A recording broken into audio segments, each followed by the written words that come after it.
pakalbėsim apie vidų ir apie išorę. Nuo vaikystės mes kiekvienas esam įpratę vadovautis kuo? Savo juslėm. Mes turim juslės ir per šitą savo jutimo pojūčius mes išeinam į išorę. Ir faktiškai komunikuojam su išorė bendravim. Kokiu būdu reiškia? Per akis, ar ne, mes matom.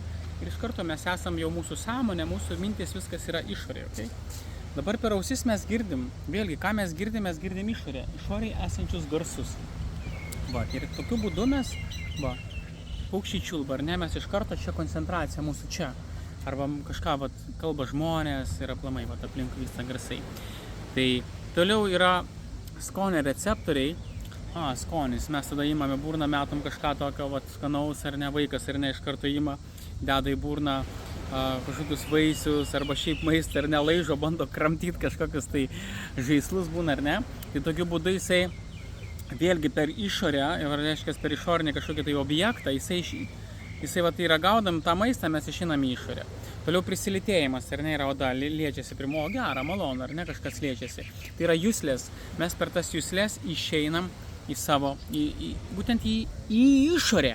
Nuo pat gimimo iš karto mes, kas vyksta per šitas juslių, tai juslių kanalai, per juslių takelius, per juslių kanalus mes išeinam iš karto į išorę.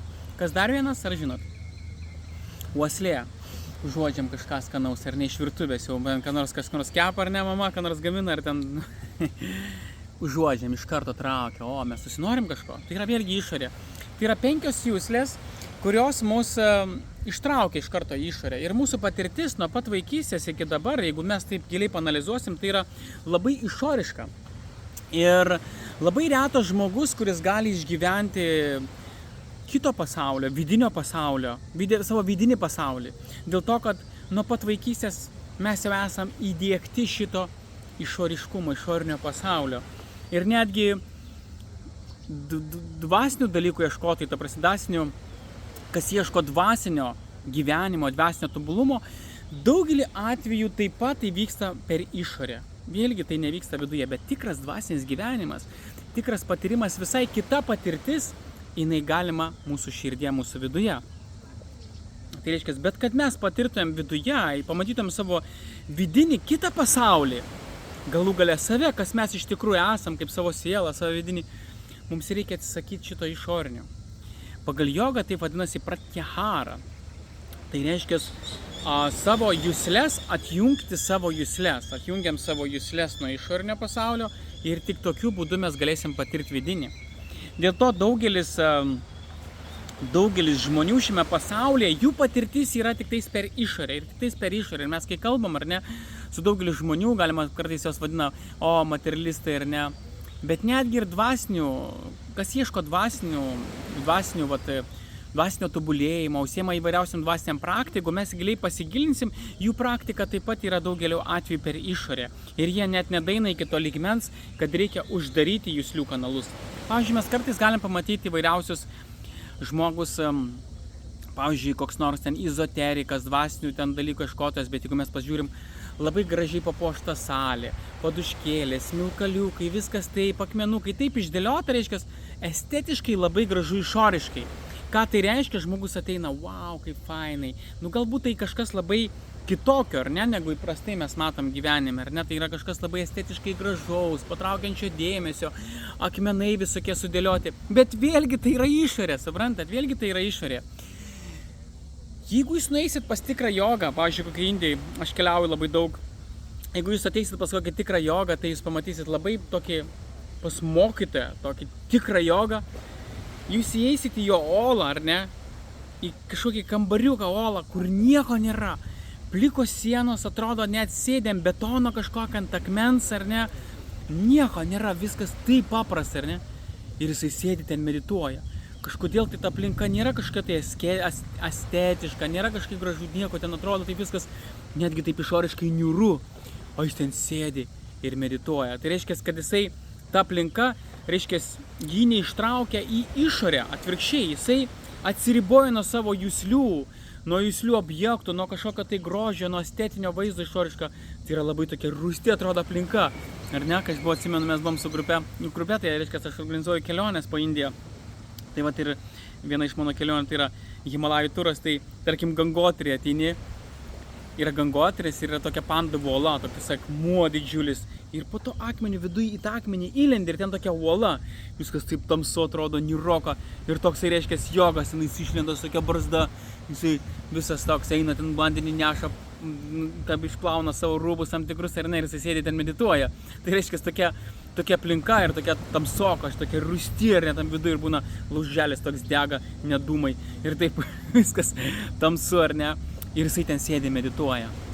Kas vyksta, reiškia, dvasiniam gyvenime, tai jeigu mes norim patirti kažką savo viduje, tai mums reikia būtent uždaryti šitos kanalus visus. Tai vat jogos yra vienas iš tokių lygių. Tai yra jamana, jama, sana, pranajama ir tada pratyahara. 5 lygis, reiškia, jogos iš 8, ar ne? Iš 8. Tai yra jau prieš samadhį, ar ne? Mes samadhį nepatirsim jokių būdų, kol žmogus jisai neatsiribojo ir neišmoko atsiriboti nuo savo juslių objektų, nuo juslių. Turi juslės atjungti, mes turim atjungtas juslės ir tada mes perinam į vidų. Tai tada įmanoma samadhį, vidinis, kaip sakant, meditacijos labai gilus gylis, ar ne? Įmanomas gylis, bet reikia atsijungti nuo to. Tai vat yra tokia patirtis, kaip aiškias, po truputėlį asketizmo būdu atsiribot nuo juslių objektų ir atjungti savo juslės. Tada mes galim pradėti išgyventi, kas yra mūsų širdyje, kas yra mūsų dvaškai. Būtent tada tik tai galime patirti vidinį gyvenimą. Mes galim sutikti dažnai žmonės, kai sako, mano vidinis gyvenimas. Ne, iš tikrųjų nėra ten jokio vidaus, nėra jokio vidinio gyvenimo. Ten viskas vis tiek sukasi jo mintis aplink materiją, aplink išorę. Būtent kokią jisai patirtį gavo per savo juslės, tą jisai nešiojasi savo širdyje. Jisai pamatė šiandien gražų vaizdą, čia taip gražu jūra, ten ar ne medžiai, paukščiai čiulbai. Būtent jo širdį yra prisiminimas jūros, paukščiai, medžiai, kažkoks santykis, kažkoks bendravimas, kažkoks žmogus ar ne, kuris yra. Ir būtent tai yra jo viduje. Bet reikia pamiršti visą savo patirtį, kurią mes turėjome išorėje. Jeigu mes norim kažką patirti tikrai dvasiško, savo sielo, savo viduje, mes turim atsijungti nuo savo regėjimo. Atjungiam savo regėjimą, ar ne? Atjungiam savo regėjimą. Atjungiam savo klausimą. Tai vyksta viskas viduje. Tai vadinasi pratyahara. Atjungiam lytėjimą, atjungiam visą kitą. Tada mes pamirštam. Kitas dalykas, protas mus, reiškia, protė mes nešiojamės labai daug savo viduje išorinių objektų. Ir mes prisiminsim viską, kokią patirtį turėjom išoriškai. Šitą išorinę patirtį, kurią mes patyrėm, mes ją turim palikti. Ir kai mes paliksim, reiškia, šitą savo viduje, išorinę patirtį, tos visus vaizdus, tada mes galėsim pradėti išgyventi. Reiškia kažką dvasiško. Ir kad pradėti išgyventi dvasiško yra tam skirtos mantros, tam tikros transcendentinės mantros, ypatingai šiam amžiui, kas yra žmogui nesunkiai prieinama, tai yra įvairiausias transcendentinės mantras. Gali būti Om Namo Bhagavate Vasudevaya, tarkim, ar ne? Hari Krishna Mahamantra kartoja. Tai tiesiog mantrų dėka mes tada, kaip viskas turėtų vykti, jeigu mes norim, čia yra tokia maža pamokėlė, kaip galima išgyventi ir patirti kažką transcendentiško, dvasiško iš tikrųjų. Ne feikinio, aš kalbu, bet dvasiško. Tai atsijungt nuo jausmų objektų visų, reiškia, apsiribot nuo jausmų objektų, atjungt savo juslės, pabandyti tiesiog įeiti į vidų, atjungu savo regėjimą, savo klausą, tai tiesiog netgi vizualizuoti, netgi mintise mes galim tai pabandyti padaryti, atsijungti, ar ne visiškai nuo to. Tada lieka viduje mūsų protas ir mūsų materiali patirtis, ar ne sukaupta per tas juslės. Pamirš visą tai ir kartot mantrą, pasinert mantrą. Galit bet kokią mantrą pamėginti, aišku, galima, kad ir paprastą lengvą mantrą. Pavyzdžiui, yra tokia mantra Shri Ram. Ir galima kartot Shri Ram. Ir pabandyti atsijungus nuo šito tų visų juslių, ar ne, savo tų 5. Tada protė, reiškia, pamiršus visą savo patirtį, kurią mes turėjom, ir pasistengti, reiškia, būti čia ir dabar. Čia ir dabar, netgi pamest laiko tėkmę. Čia ir dabar nėra laiko, neegzistuoja. Pamest laiką. Ir tokiu būdu atjungti, reiškia, sankia, reiškia, nuo analizę. Reikia atjungti į tam tikras analizės įvairiausias atsitinkt. Man šalta, karšta, blogas, geras, atsijungt nuo to. Reiškia, nuo dualizmo atsijungt nuo dualizmo. Būti čia ir dabar, susikoncentruoti, reiškia, į dabartį. Reiškia, negalvojame apie ateitį, negalvojame apie praeitį, kas buvo. Net nieko nevertinam savo protę, nieko ten kontempliuojam, nieko nemąstam. tiesiog sustink būt dabartyje ir būtent toje dabartyje pasinerti mantros kartojimą. Jai Shri Ram, Jai Shri Ram, Jai Shri Ram, Jai Shri Ram, Jai Shri Ram, Jai Shri Ram, Jai Shri Ram, Jai Shri Ram. Ir įsiklausyti šitą garso vibraciją, tai yra transcendentinė speciali vibracija, tai yra transcendentinė mantra. Tai yra, jeigu kartosi šitą mantrą konkrečiai, tai yra transcendentinė meditacija. Jau gaunasi. Ir kartojat, reiškia. Atsisėda tiesia nugarą, kojas truputėlį ne taip, kad į žemės nukryžiuojat arba duot. Ir tiesiog atjungus visas jusles, ar ne? Regėjimą, klausą, reiškia, lytėjimą, uoslę, skonį atsijungus. Pamiršus visas proto savo modelius, ar ne? Ką mes esam, visą patirtį, ką mes esam surinkę, reiškia, išorėje, ar ne? Iš materijos mūsų protas nešasi. Atjung. Būnant čia ir dabar, negalvojant apie ateitį, negalvojant apie praeitį, nevertinant nieko, šitokioje būsenoje, tiesiog atsipalaidavus, kartoti. Jai Shri Ram, Jai Shri Ram, Jai Shri Ram. Galit balsų kartot, galite viduje protę. Bet jeigu kartuojat balsų, tai tiesiog klausės ir pasinerėti tai. Ir tiesiog galima protų kartot po to. Aš dabar kartuoju protę, giliai viduje tiesiog skamba. Jai Shri Ram, Jai Shri Ram, Jai Shri Ram, Jai Shri Ram, Jai Shri Ram, Jai Shri Ram, Jai Shri Ram, Jai Shri Ram. Pametus viską laiką, pamirštant viską, tiesiog pasinerti čia ir dabar. Va tada jūs galbūt patirsit, išgyvensit kažkokią tai dvasiško. Va tada patirs, bet dvasiško tai yra supramentiško. Yra, reiškia, supramentinės juslės, kitos mūsų juslės, vidinės, mūsų sielos juslės, kurių mes negalim patirti tik dėl vieno. Dėl to, kad mes įsikabinę šitų išorinių juslių, mes įsikabinę šito regėjimo, įsikabinę šitos klausos, ar ne? Mes įsikabinę šitų pojūčių, ragavimo liežuvio, uoslės ar neprisilietėjimo, būtent šitų. Ir proto taip pat įspūdžių. Mes esam surinkę, reiškia, labai daug įspūdžių. Garso įspūdžių, regėjimo įspūdžių, bet išorinių. Pamiršti reikia protę visą tai. Ir tada, reiškia, kartuojant, kad ir šitą mantrą, galit pamėginti. Tai bus transcendentinė meditacija ir labai galinga. Ir galit netgi pabandyti dieną po pusvalandį tęsti. Pabandykit kas nors. Tęskit po pusvalandį kartuot šitą mantrą. Po pusvalandį. Jūs nieko neprarasit, bet tikrai patirsit kažką labai ypatingo.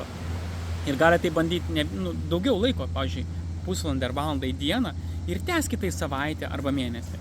Ir būtų įdomu, kas tokią praktiką priimtų ir pamėginti.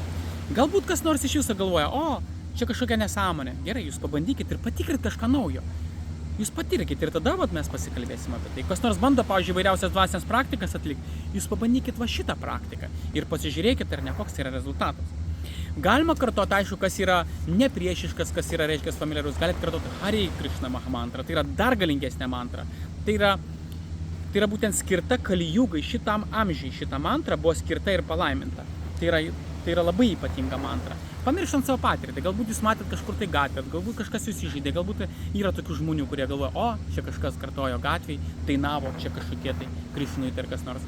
Jūs nebijau. Pamirškit netgi šitą patirtį, ką jūs turėjote. Priimkite tai kaip tiesiog ypatinga mantra meditacija. Tai yra ypatinga mantra meditacija, bet žmonės, suprantat, žmonės yra nešventi. Žmonės, jie kai kurie išgirsta, kai kurie žino ar ne tą mantrą, pavyzdžiui, ir gali, pavyzdžiui, turėti kažkokią tai neigiamą patirtį. Galbūt kas nors kartoja šitą mantrą ir galbūt jums jis nepadarė kažkokio tai gražaus įspūdžio. Ir jūs galvojate, čia nesąmonė. Galima kartais pagalvoti, nesvarbu, jisai pasielgia taip, bet aš galiu kitaip elgtis, ar ne? Tai prasme, vėlgi tai yra protas, jūsų turi kažkokią tai patirtį. Pamiršti tą patirtį. Gerai, yra mantra. Yra, kaip ir sakiau, Jai Shri Ram, Jai Shri Ram, Jai Shri Ram galite kartoti. Bet reiškia, pati galingiausia mantra tai būtų Hare Krishna Maha mantra. Jūs galite kartoti Hare Krishna mantrą, kam daleidžia jūsų ir ne tas protas, ir neprieštarauja tiesiog atsipalaiduoti ir kartoti. Tai yra pati galingiausia, būtų transcendentinė meditacijos forma, būtent Kalijugai šiam amžiui tai yra pati galingiausia. Visos kitos mantros, reiškia, jos bus truputėlį mažiau. Jeigu jūs kartosit kokią nors Narayana Namaha, Shri Narayana Namaha, Shri Narayana Namaha, Shri Narayana Namaha, tai reiškia, tai skirtumas bus, jeigu jūs kartosit Hare Krishna Maha mantrą ir Narayana Namaha, tai yra, kiek vedose prašoma, tai yra 3000 kartų, reiškia, silpniau veikia. Tai yra silpnesnė, kaip čia pasakyti. Tai yra transcendentiška, bet galę turi, galę. Tai kart 1000 kartų, 3000 kartų, tai yra tikrai labai daug. Tai vat Narajanos vardas ir Krišnos vardas tai yra 3000 kartų skirtumus. Reiškia, jūs jeigu ištarėt, reiškia, vieną kartą Krišna ir iškartėt Narajaną, tai reiškia, tai Krišnos vardas 3000 kartų sustiprina. Tai dėl to vat Hare Krishna Mahamantra, jinai tiesiog labai galinga yra. Ir tiesiog galima kartoti taip pat irgi. Hare Krishna, Krishna Krishna, Hare Rama, Rama Rama, Hare. Ir kartot, mintis arba taip. Čia yra būtų stipriausia mantra. Bet kas, pavyzdžiui, jam sunkiau, tai gali kartoti tiesiog paprastai. Jai Shri Ram, Jai Shri Ram, Jai Shri Ram, Jai Shri Ram, viskas. Ir pabandykit. O tokia dvasinė praktika paprasta, bet tai yra transcendentinė praktika ir labai galinga. Ir perinant visus šitos dalykus, atsiribojant nuo išorės, aš jau visą procesą papasakau. Tai vat, pabandykit, vat, kas norit patirt savo supramentinius juslus. Tai yra juslės išorinės, va. Ir yra vidinės juslės, kurios yra vadinamos pagal jogos sistemą supramentinės juslės, sielos juslės būtent. Šitos visos juslės yra šito kūno padarinys, tai mėsa, kaulai ir taip toliau. Bet siela tai yra dvasinės transcendentinės prigimties, mūsų siela yra iš bhavos. Taip pasakyti, yra bhava prigimtis, yra tokia, tai yra reiškia meilės prigimties, mes esam savo sielos prasme. Dėl to mūsų siela, giliai savo sielai, savo širdė mes turim kitas juslės, supramentinės juslės. Būtent jas pažadinti, jos dabar yra miegančios, nes mes visą savo dėmesį sutelkėme į išorinę savo juslės ir į šitą išorinį pasaulį. Ir jisai mus dabar yra ištraukęs, mes esam iš išorėje. Bet jeigu mes uždarysim šitos juslių kanalus, mes proto, reiškia, visą patirtį mes pamiršim, mes kartosim šitą mantrą. Ta mantra būtent tai yra, jinai nuveda mus į sielą. Jai Shri Ram, Jai Shri Ram, Jai Shri Ram, tai siela, labai gilų. Ir tai reiškia, pabunda supramentinės juslės, jau galim pradėti patirti viduje, vidinį pasaulį, dvasinį pasaulį išgyventi. O tai yra labai patinga patirtis, tai yra dvasinė jau patirtis ir tai yra už materialaus pasaulio patyrimo ir juslių ribų visą tai vyksta. Ir tai yra labai gera. Būtent dėl to jogai gali sėdėti 100 metų ir medituoti. Dėl to, kad jie atsiriboja nuo to juslinio pasaulio išorinio ir jie išgyvena jų vidinę laimę, vidinės būtent supramentiniai juslės pabunda, jie išgyvena palaimas, ekstazės, ar ne? Netgi moksliškai yra, reiškia, tam tikrus tyrimus darė, ar ne, prijungia elektronikus, ar ne, jogam, kurie medituoja labai stipriai ir jie pamatė labai ypatingus dalykus. Tai tiesiog tokius, kaip, reiškia, visiškai tos juslės visiškai nurimo, atrodo, kad visiškai net niekas nejuda. Ir jau eina, reiškia, į priešingą kažkokia tai labai ypatingos vibracijos pradeda sklisti, ar ne, kurių nebegali išryškinti tokios labai aukštos, stiprios vibracijos. Pradeda rodyti, reiškia, tie elektronai ir jie ten jau sutrinka, iš tikrųjų net nebesupranta, net nebegali išryškinti, kas vyksta jo viduje. Ir jo laimės, pavyzdžiui, yra gradacijos lygis, tai jis yra viršė visą laimę, kokią gali patirti žmogus materialiom juslėm. Pačią didžiausią laimę, netgi sekso metu jisai patiria, prijungia jam šitos ar ne impulsus ir rodo tam tikrą laimę patiriam, ar ne, tam tikrą vibraciją laimės. Ir jeigu jie bando, reiškia, prijungti prie jogų, kuris sėdi tiesiog atsiribojęs nuo vidaus ir patiria tokią vidinę laimę, kad jo, reiškia, šitie visi sensoriai, jie nulūžta nuo tos laimės pojūčio. Tai pranoksta tūkstančius kartų didesnė laimė yra negu kad patiriama sekso metu, tarkim. Įsivaizduot, kokią laimę patiria jogai savo širdie, savo būtent sielos gelmėse supramentiniais juslėm. Tai vat, kad tai patirt, vat yra, reiškia, tokia maža praktikėlė, kurią šiandien aš jums atskleičiau ir galit kartuoti Jai Shri Ram, o kas, reiškia, nėra priešiškas, galit kartuoti netgi Hare Krishna Mahamantra šitą, tai vat jinai veiks dar galingiau. Tai vat tiesiog tokia praktika, kurią galit, tai niekam nekainuoja ir galit ją pamėginti išmėginti. Bet tam reikia truputėlį laiko, kad jūs ją iki galo patirtumėt, iki galo išgyventumėt šitą visą procesą, reikia tam tęsti, vat, pusvalandį, valandą į dieną, vat, mėnesį ir tiek, kad jūs taip galėtumėt kokybiškai įeiti ir išgyventi visą šitą. Tai va, visiems linkiu šitokio patirti, visiems linkiu patirti kažką tokio dvasiško, supramentiško, tai vat, kas yra jūsų, pagal jūsų sielos prigimti, o ne tik tai pagal jūsų išorę, ką mes esame įpratę. Jums geros dienos tada, gerų patyrimų dvasinių ypatingai. Iki susimatymų.